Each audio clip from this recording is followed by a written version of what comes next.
Neste capítulo, eu, Magnus Mundi, irei me aprofundar em tudo o conhecido sobre as fadas de Lunord, sua biologia, magia, história, cultura e tudo mais de interessante. Fadas são criaturas pequenas. Um adulto costuma ter entre 1,50 e 1,60 de altura, com os mais altos tendo entre 1,70. Suas peles são dos mais variados tons de marrom, uma versão mais escura do sangue alaranjado que corre em suas veias. Manchas mais escuras são presentes por todo o corpo das fadas, tipicamente nas juntas de seus corpos, mas também em suas faces, tomando um formato similar às divisórias e partes móveis de uma marionete de madeira. Seus grandes olhos são um globo de uma cor só, normalmente sendo dourado, castanho ou laranja, e raramente um vermelho escarlate. A cor vai perdendo seu tom quanto mais velha a fada, até se tornar um branco pálido nos mais idosos. Seus narizes são grandes e redondos. O mesmo pode ser dito de suas orelhas. Seus cabelos podem ser castanhos, ruivos ou loiros, variando entre ondulados, cacheados e crespos. Como dito, seus corpos são pequenos, mas largos e resistentes, casando bem com suas habilidades mágicas. Assim como todos os seres vivos, as fadas nascem com um tipo de magia dentro de si, que nesse caso é a magia da alma, também chamada de magia da vida ou magia da emoção. Ela consiste dos seres vivos, animais, plantas, o ciclo da vida, a cura e o oposto dela. É guiada e ativada pelas emoções do indivíduo. Aqui, a racionalidade e o estudo perdem feio para o instinto e os sentimentos. A habilidade mágica compartilhada por todas as fadas é a capacidade de voar. As fadas fazem isso manifestando um par de asas, feitas de uma fibra fina e com uma composição quase idêntica à de folhas comuns. O formato e cores das asas varia de fada para fada, com cada uma tendo seu próprio par de asas, sendo quase impossível o mesmo formato se repetir duas vezes. Independente do tamanho ou peso da fada em questão, as asas sempre conseguirão a levantar do chão e voar sem grandes problemas. Apesar das asas serem algo físico, se ela for danificada ou rasgada, a parte arrancada irá desaparecer imediatamente, e a fada irá restaurar as asas no mesmo momento. A habilidade de voo das fadas funciona de forma quase idêntica à dos pássaros, algo que eles aprendem na infância e utilizam pelo resto da vida. Indo para as outras habilidades, fadas que vivem em florestas e bosques, que plantam ou que treinam essa habilidade, costumam possuir fitossinese, o controle sobre as plantas e a vida vegetal. Enquanto a fada estiver tocando em um solo que comporta o crescimento de plantas, ela consegue manipular seu crescimento, movimentos e formato. Quanto mais pratica e quanto mais forte a emoção, mais preciso e poderoso será o controle da fada sobre as plantas.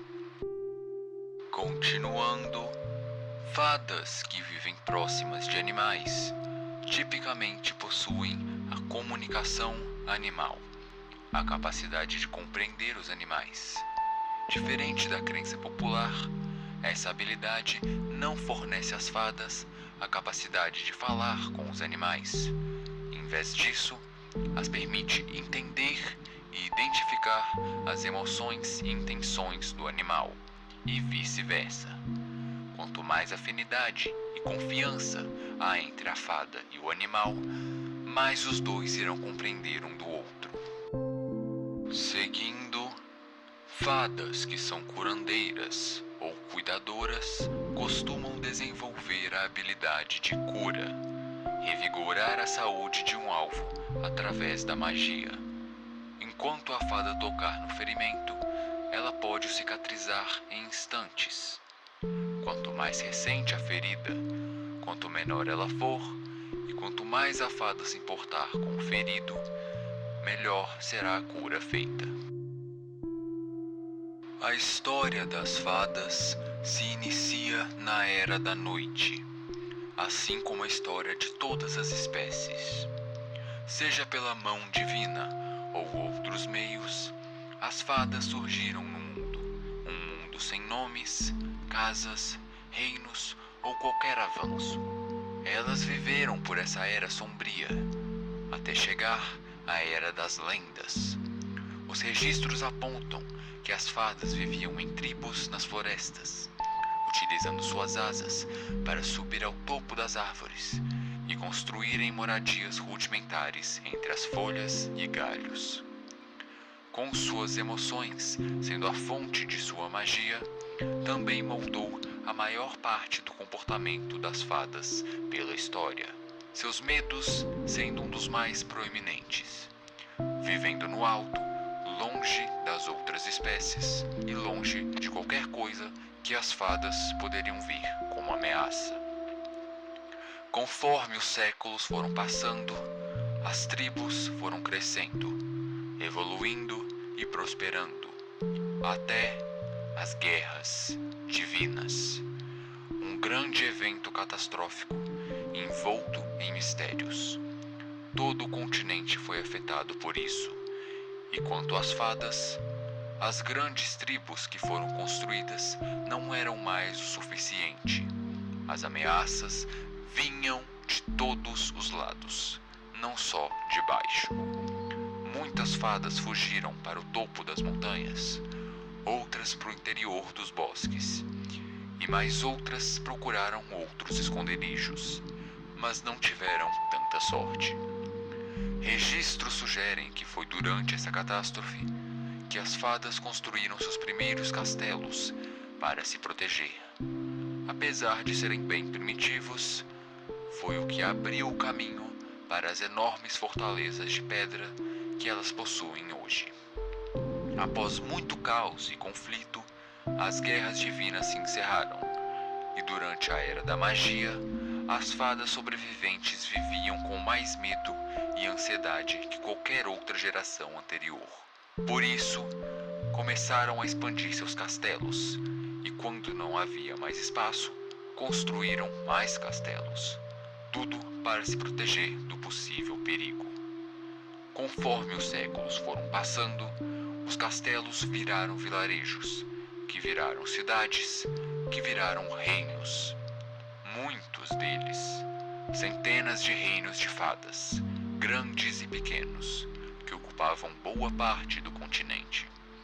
Nesse momento, as fadas, trancadas em seus castelos, começaram a temer não só as outras espécies, não só uma possível catástrofe, mas também a si mesmas. Fadas de outros reinos eram tão desconhecidas e perigosas quanto qualquer outro ser. Tudo isso mudou com uma certa fada chamado Eromúria Crisântemo. Ele era apenas um jovem príncipe, mas já conseguia enxergar os perigos do medo e da divisão que estavam se espalhando. Num ato considerado loucura pelos seus familiares, ele saiu de seu reino e começou a viajar pelo mundo, conhecendo todo tipo de povo e cultura, de norte a sul e leste a oeste. Eromúria visitou todos os reinos das fadas, conhecendo seus costumes, visitando seus castelos, se enturmando com os plebeus, e no processo, mostrando aos diversos monarcas que as outras fadas não eram monstros terríveis, mas sim apenas pessoas. Conforme o tempo passou, os pais de Eromúria se foram com a idade, o que o fez retornar ao seu reino e tomar seu lugar como rei legítimo. mas isso não apagou as conexões que ele fez durante suas viagens. O que era apenas um sonho distante, agora podia se tornar uma realidade.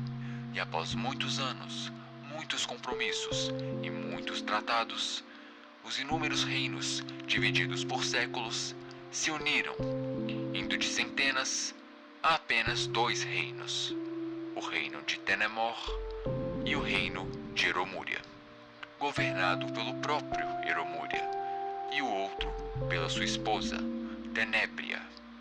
A união dos reinos das fadas deu início à Era dos Reinos, a mesma que vivemos atualmente, e consagrou eternamente Eromúria com o título de Eromúria, o Unificador. 3 séculos mais tarde, o trabalho que Eromúria fez seria completamente desmoronado, pois um de seus descendentes, Lutero Crisântemo, um dos reis do reino de Eromúria, causaria muita tragédia e morte. Ao ouvir sussurros repletos de mentiras e medo, sussurros que diziam que as fadas de Eromúria criavam e prosperavam a vida, enquanto as de Tenébria faziam o oposto, que enquanto Eromúria era luz e bondade, Tenébria era a maldade que amaldiçoava o continente. Conspirações se espalharam com as falas do rei. Logo, se tornaram emoções, raiva, medo, ódio, e não demorou muito para se tornarem ações, violência, destruição e morte. E no fim, havia apenas um reino restante: Eromúria, o reino que se diz os defensores da vida, mas tomou milhões delas para ter esse título. Assim como dito anteriormente, a Sociedade das Fadas é uma monarquia, o reino de Eromúria, localizado ao centro-sul e possuindo o maior território em todo o continente. Apesar de quase 1000 anos terem se passado, o reino ainda é governado pela família Crisântemo, sendo atualmente regido por Gaia Crisântemo II, que herdou o trono nos seus 13 anos de idade, e agora, décadas depois, possui 2 filhos, os quais as aparências e identidades ainda são ocultas, já que por tradição só podem ser reveladas na coroação de um dos herdeiros. Todo o reino funciona em um rígido sistema hierárquico e hereditário, onde as fadas seguirão as mesmas funções e responsabilidades de seus pais. Se os pais forem nobres, assim serão os filhos. Se os pais forem curandeiros, assim serão os filhos. Se os pais forem fazendeiros, assim serão os filhos. Por conta disso, boa parte da população é analfabeta. A alfabetização é reservada a nobres e serventes. E entre todos os trabalhos, um dos mais nobres e importantes são os membros da Guarda Real, os guerreiros mais experientes do reino, tanto em combate físico quanto em habilidades mágicas. O trabalho desses guardas consiste em proteger e defender os membros da família real. Estão sempre presentes e prontos para agir no sinal de qualquer perigo. No caso de um membro da família real ser capturado ou desaparecer, os guardas têm o direito de chamar o auxílio de qualquer guarda da cidade, de qualquer parte do reino, para auxiliar na busca. Apesar de terem se passado milhares de anos desde que as fadas viviam em bosques e florestas, a conexão que elas têm com a natureza é algo que continua muito presente em sua cultura, sendo bem evidente na arquitetura de todo o reino, com folhas, vinhas e todo tipo de planta se espalhando pelas casas e castelos. As fadas raramente aparam essas plantas, deixando elas alastrarem suas raízes por toda a parte. O movimento das fadas é feito primariamente pelo voo das próprias, mas conforme o tempo passou, as fadas encontraram um modo melhor, com a domesticação dos pégasos, equinos feitos de madeira com asas de folhas, assim como as fadas.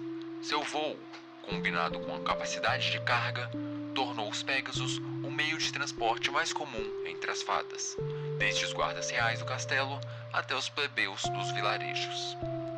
O paladar das fadas também é afetado por essa conexão com a natureza, pois é cultural que as fadas nunca consumam carne, a não ser em situações de extrema emergência. Os pratos do reino de Eromúria consistem em legumes e frutas, com acompanhamento de diversos temperos, pães adoçados com mel e sopas de diversos sabores. Para as bebidas, além de água, as fadas bebem cidra, leite, cerveja e os nobres têm acesso ao vinho. Mas apesar de tudo isso, Eromúria ainda vive com o medo e o ódio sobre as outras criaturas. Isso é o que motiva a forte presença militar no reino, indo desde exércitos de guardas reais ou um simples grupo de soldados de um vilarejo. Independente disso, todas essas funções existem com o principal propósito, o de proteger a população das fadas das outras espécies. Uma ilusão que motiva as fadas a trabalharem e servirem o reino, o que posterga e exclui os demais de tudo que o reino pode oferecer. Mas quem sabe, pelo que eu estudei, tudo muda. Talvez algum dia Eromúria mude também. Oi, eu sou o Drauvi. E se você já me acompanha faz um tempo, você pode ter ficado bem confuso. Esse vídeo já não foi postado? Na verdade, sim. Diários de Lunord sobre as fadas já foi postado no canal. Mas sinceramente, eu não gostei tanto do resultado de Diários de Lunord em geral. Pelo simples fato que eu sabia que eu poderia fazer isso de forma muito melhor. E foi isso que eu fiz. Essa versão remasterizada de Diários de Lunord tem muito mais detalhes, qualidade e precisão do que a versão original, para ficar no mesmo nível de qualidade que Postergados está. Inclusive o primeiro episódio já foi postado, se você não viu, vai lá. E sim, todos os outros episódios de Diários vão receber novas versões também.